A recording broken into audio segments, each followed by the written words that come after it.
말해도 되죠? 예, 예. 이거 사실은 어저께 이제 처음 얘기 나왔을 때 정청래 대표하고 이재명 대통령하고 사이가 안 좋아가지고 예. 이거 지금 이렇게 이상하게 간다 이런 얘기도 나왔었거든요. 뭐 어때요? 온라인 커뮤니티에서 특검법 굉장히 많이 돌았죠. 예. 합의한 거요? 뭐 그것도 어쩌 그렇고 예. 일단 첫 번째 대통령하고 정청래 당대표가 사이가 일단 안 좋아요. 그게 문제가 될 만한 정도예요. 두 번째 실제 그것 때문에 어제 그 특검법도 약간 좀 누구 물먹이려고 그렇게 하는 거예요. 아니 이거 지금 누구한테 여쭤보는 거예요? 황유범 위원한테. 예. 본인 아니에요. 걱정하지 예. 마. 난 어려운 건 안 시켰어. 일단 어제 특검 여야 합의는 대통령 몰랐다는 거고. 몰랐다는 오늘 거예요. 기자회견에서 몰랐다는 예, 거고. 예. 그리고 그거에 있어서는 확실하게 오히려 김병기 원내대표를 그러면 안 됐다라고 그런 취지가 있는 거죠. 오늘 아니, 답변에서 그러니까 그게 이 사람들이 이상하다고 보는 게 김병기 원내대표는 원래 대통령하고 엄청나게 친하다, 그렇죠. 복심이다 이래가지고 네, 왔고 네. 자체적으로 독립적으로 뭔가 그렇게 막 지르는 성격은 아니다가 우리가 알고 있는 거였는데 그런 취지에서 어저께 예. 그렇게 다른 의원한테도 한마디도 안 하고 자기 마음대로 가서 지르고 왔다면 이거는 대통령하고 뭔가 이게 좀 됐던 거 아니냐 이런 말이 나왔었어요.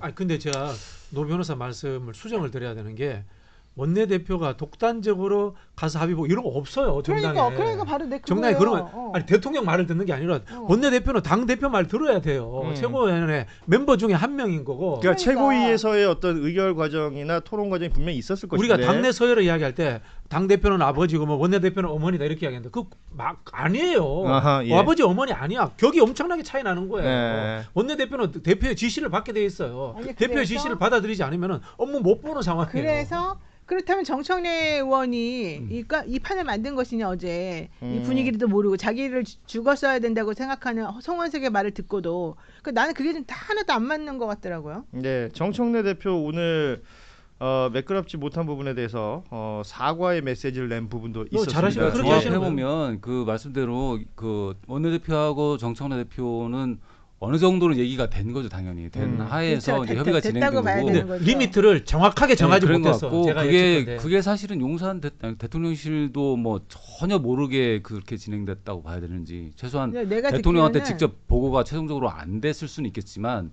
기류 정도는 같이 돌아가지 내가 않았을까라는 듣기로는 상식적인 의원들이 자기네끼리 이제 뭐 이렇게 얘기할 때 하러 가기 전에 원내대표 협상단 하러 가기 전에 나온 얘기는 두 가지가 있었는데 네.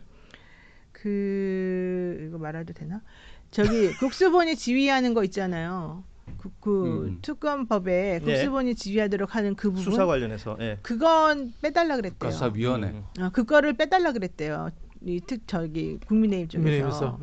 그래서 그래 그 정도는 뭐 빼도 되지. 이제 우리가 핵심적으로 생각하는 거는 그 기간 연장하고 사람 막 인원 늘어나는 투혼하는 거니까 그런 거는 부수적이어서 여기 지휘 안 받고 싶다 그러면 그럼 여기 안 받고 이쪽 받아라. 이 정도는 할 수 있지 않겠냐? 뭐 이제 이런 얘기에서 그런 종류로 두 가지 정도가 얘기가 한번 나왔고 지금 말씀하신 건 이제 공소 유지를 할 때 국수본이 그러니까 특검이 특검이 국수본을 끝난 지휘한다. 이후에. 예, 그 얘기를 지금 하신 것 같아요. 그래서 국수위를 두지 않는 거는 아마 그 정부 여당도 약간 뭐 그거는 이렇게 그래요. 급하게 생각하지 예. 않는 것 같고요. 예. 그러니까 어쨌든 그 원내대표가 협상하러 가기 전에 국회의원들에게 알려줬던 내용의 정도가 그 정도밖에 아니었다. 그러니까 사람들이 전부 다 그래 그 정도는 그냥 우리가 양보할 수 있어. 그렇게까지만 하고 넘어갔다는 건데 해갖고 온 걸 보니까 완벽하게 달라서 이거는 완전히 우리를 우롱하는 거다. 이런 얘기가 사실은 나왔다는 어제 거죠. 다 뜨겁겠죠. 그러니까 기한 연장이 핵심인데 그거를 그냥 내줬다는 내줬고. 건데 근데 이제 그 또 얘기를 들어보면 실제 이 특검팀에서는 실무적으로는 기한 꼭 안 늘려도 된다라는 또 얘기를 특검은 얘기를 듣고 그랬대죠. 특검은. 그래서 이제 안을 준비한 것 같아요. 그리고 오늘 저렇게 이제 충돌이 여당 안에서 나기 전에 저도 아침에 들은 게 이제 그런 거예요. 그러니까 저 정청래 대표에 대한 약간 불만 원내 쪽에서는 아니 다 같이 얘기해놓고 왜 쏙 왜 빠지냐, 쏙 나한테 빠지냐. 다 뒤집어 씌우냐라는 그런 불만들이 그쪽에서는 있던 거예요. 그러니까 그래서 이제 오늘 뭐 원래 정청래 당이 그런 거예요. 그래서 원래 그런 부덕의 게 있을 수치 때 물론 발언이 나온 거죠. 원내대표가 좀 그런 거 좀 뒤집어 쓸 수 있는 게 정치의 현실입니다. 그렇죠. 그래서 제가 말씀드리잖아요. 책임지고. 원내대표는 자꾸 협상한다고 생각하고 당 대표는 당과 지지자들의 마음이 우선이라고 생각하고 이런 게 때문에 이게 충돌이 생기고 그럴 때는 근데 정청래 대표도 사과했잖아요. 예. 사과했으면 된 거예요. 전체적으로 총괄 책임지는 거고. 자 이렇게 보시면 되는 게 이런 거에 대해서 원칙을 정해야 돼요.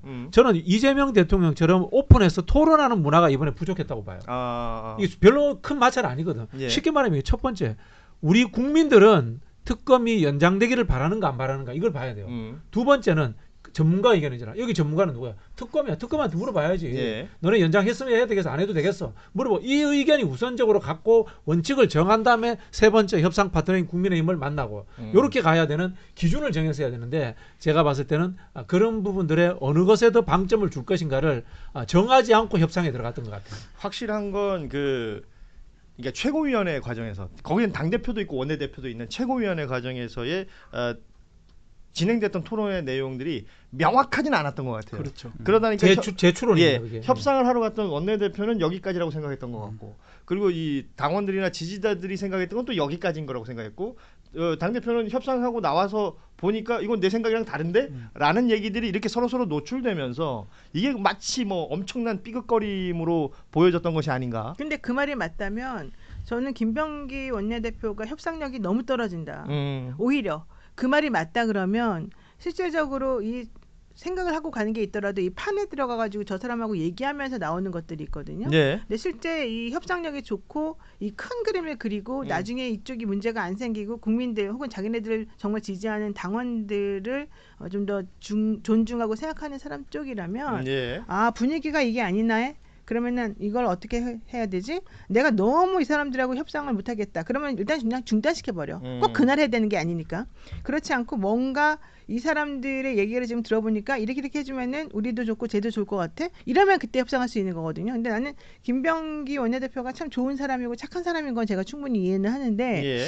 아무래도 조금 그런 면에서 머리를 쓰거나 이렇게 협상력을 발휘하거나 이건 좀 잘 못하시는 것 같아요. 이번 건에서의 아쉬움을 이거 우리 얘기했고. 유튜버들이 방송 잘해야 돼요. 제가 이거 한 2년째 하는 이야기 중에 하나가 있어요. 우리 검경 수사권 조정 예. 할 때 저 법사위 문제 넘겨주느냐 문제를 윤호중이 넘겨줬다라고 하잖아요. 그 지금 다 노래처럼 다 알고 있잖아. 윤호중이 넘겨준 적이 없어. 윤호중이 법제위하고 사법위하고 나눠가지고 넘겨준다. 그렇지 않으면 판 깬다라고 이야기했단 말이야. 네. 다음에 지도부가 넘겨줬는데 그걸 다 윤호중이 했다고 노래를 부르고 있어. 이게 뭐냐. 우리 방송하시는 분이 사실관계 확인 안 하고 그냥 누구 비판하고 누구는 무슨 편 이렇게 해서 그런 거예요. 지금도 마찬가지예요. 이게 김병기 잘못했다, 정청래 잘못했다 이렇게 하면 안 되는 거예요. 네. 다만 협상의 당사자고 참 표현이 그렇습니다만은 우리 김병기 형님께서 대통령보다 아래 사람이고 정청래 대표님보다 아래 사람이니까 본인이 어쩔 수 없이 뒤집어 썼다고요? 그렇게 해야 돼. 이게 정치 현실이다. 이 정도로 생각해야 되는데 이걸 가지고 김병기 지 맘대로 해가지고 그 판 엎었으니까 수박이네 잘라야 되네. 이 정도까지 가시면 안 된다는 이야기예요. 예. 자, 일단 이 내용은 이렇게 좀 마무리를 하고요. 말씀드린 것처럼 우리 황준범 논설위원과 박지훈 변호사가 이후 일정 때문에 먼저 자리에서 일어난다라는 얘기입니다. 박지훈 변호사 어디로 무슨 프로 갑니까? 그 얘기해야 됩니다. 저희는 반드시 하고 갑니다. 목동 가야 됩니다. 왜냐하면 이거 거짓말하고 CBS 한판 승부. 예. 다 목동 간에 있다가. 황준범 위원은 거짓말 아니고 거짓말 올라갑니다. 예, 위층으로 올라가시고 두 분 함께 해주셔서 고맙습니다. 감사합니다. 너무 오랜만에 봐요. 네. 누나. 자, 남아 있는 이야기 좀 더 우리 나눠보도록 둘이만 하는 거예요? 예. 오늘 왜 장유미 변호사는 안 오기로 했어요? 그 일정이 생기셨다 그래요. 아. 예. 자, 특검법 개정안이 통과됐다라는 지금 속보가 나왔는데, 지금? 예. 또 나왔어요? 그 합의가 된 거예요? 이 내용 좀 보겠습니다. 국민의힘 불참 속에서 개정안은 이게 이렇게 되면 이제 법사위 원안 얘기를 하는 거겠죠. 그렇죠. 김건희 특검법, 내란 특검법, 최혜병 특검법 개정안, 민주당 원안이 국민의힘 불참 속에서 특검법이 통과가 됐다는 속보가 나와서 이거 좀 전해드립니다. 그리고 KBS 지금 단독 보도로 나온 것이니까 저희가 추가 보도가 있으면 또 전해드리도록 하고요. 정청래 대표가 하셨던 말씀 좀 전해드리자면 원내 지도부가 협상하느라 고생했는데 협상 결과가 100% 만족스러울 수는 없다며 이제 이 일은 다 덮고 가자 이렇게 말한 것으로 전해졌다는 겁니다. 그러면은 나경원 의원 간사건 어떻게 돼요? 그건 지금 확인이 안 돼요. 지금 제가 앞서 있었던 그 협상은 지금 결렬된 거니까 그때 있었던 건 무효가 됐다 하더라도 지금 이것은 본회의에서 개정안 얘기니까 이건 법률 얘기가 아닌 간사 문제는 아직 여기는 들어가 있지 않은 것 같습니다. 예. 자, 김병기 대표님이 저보다 이제 선배시고 네. 인품도 훌륭하시고 유능하신데 그래도 전공자 입장에서 한 가지만 조언을 드리자면은 정치에 두 가지 기술이 있습니다. 투쟁과 통합이거든요. 예. 그런데 늘 투쟁을 먼저 합니다. 투쟁을 먼저 해야지 상대방과 내가 뭐가 다른지 확인이 됩니다. 그걸 가지고 타협을 보는 거거든요. 뭐 그런 방법을 좀 이해해 주시면 좋겠고 오늘 대통령도 그런 말씀하셨는데 정체성이라든가 본질에 해당되는 부분은 쉽게 양보하면 안 됩니다. 예. 다만 정책, 수치, 임의의 기준은 늘 양보해도 됩니다. 50억이냐 10억이냐 이런 것들을 평소에 늘 유념하고 계시면은 좀 눈치껏 행동하는데 편하지 않으실까 그런 말씀드리겠습니다. 고생하셨습니다. 예, 네. 그렇습니다. 자, 다음 내용은 이제 특검 수사 내용들 좀 볼 텐데 그 특검 뭐 수사하고 나서 기존에 있었던 일들이 하나씩 뉴스로 나오는 것들이 있는데 이제 저는 좀 황당했던 게 윤석열이 서울구치소에 1차 수감됐을 때, 그러니까 직위원 판사로부터 이제 풀려나기 전, 그때 생각해 보면 대통령실 그 참모들이 접견을 엄청 많이 갔어요. 그래서 뭐 이 비서실은 뭐 내란 수계 비서실이냐 뭐 이런 얘기들도 당시에 했었는데 그때 그 안에서 구치소 안에서 그래서 언론에서는 표현을 깜빵 통치 이렇게 썼던데요. 뭐 여러 가지 이야기를 했더군요. 당시가 이제 최성목 대행 시절이었는데 최성목 대행하고 트럼프 미국 대통령이 빨리 통화해야 된다. 뭐 이것을 신원식 당시 안보실장한테 얘기해서 어떻게 하라라고 했더니 안보실장이 또 미국 측하고 통화도 하고 실제 3월에는 미국을 가기도 합니다. 그리고 이제 설 즈음이었다고 해요. 그래서 채소 가격이 안정화돼야 되는데 뭐 이런 얘기를 구치소에서 했다 그러고. 이거 윤석열의 메시지라든가 혹시나 명령 지휘를 받아서 행동했다면 이거 다 직권남용입니다. 그렇죠.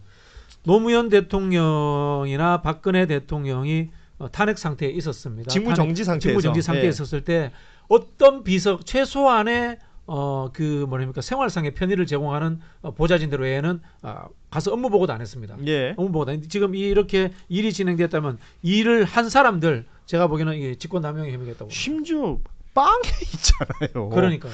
그리고 난 진짜 제일 어이없었던 게 그거예요. 그 의대 증원 문제 어떻게 되는지 물어봤다는 거야. 나 막 미쳐버리는 줄 알았습니다. 이 얘기를 듣고. 그리고 또 이게 황당무계하게 이런 예. 생각도 했을 거예요. 야 트럼프한테 이야기해서 나 좀 빼달라고 해봐.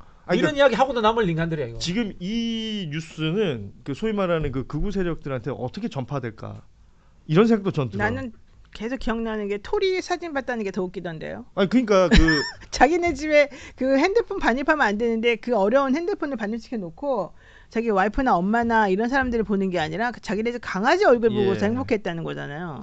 그러니까 이 사람 이런 도대체 게 이 사고방식 이상하지 않아요? 그러니까 잘 모르겠어요. 왜냐하면 그 시간이 있었고 정말 필요한 타이밍에 대통령실에 앉아 있을 때는 어제 그 우상호 정무수석 표현을 빌리자면 대통령실에 있는 직원들이 일하는 DNA가 사라져 버려가지고 이걸 살리기 위해서 활력 TF라는 걸 만들었다는 거 아닙니까?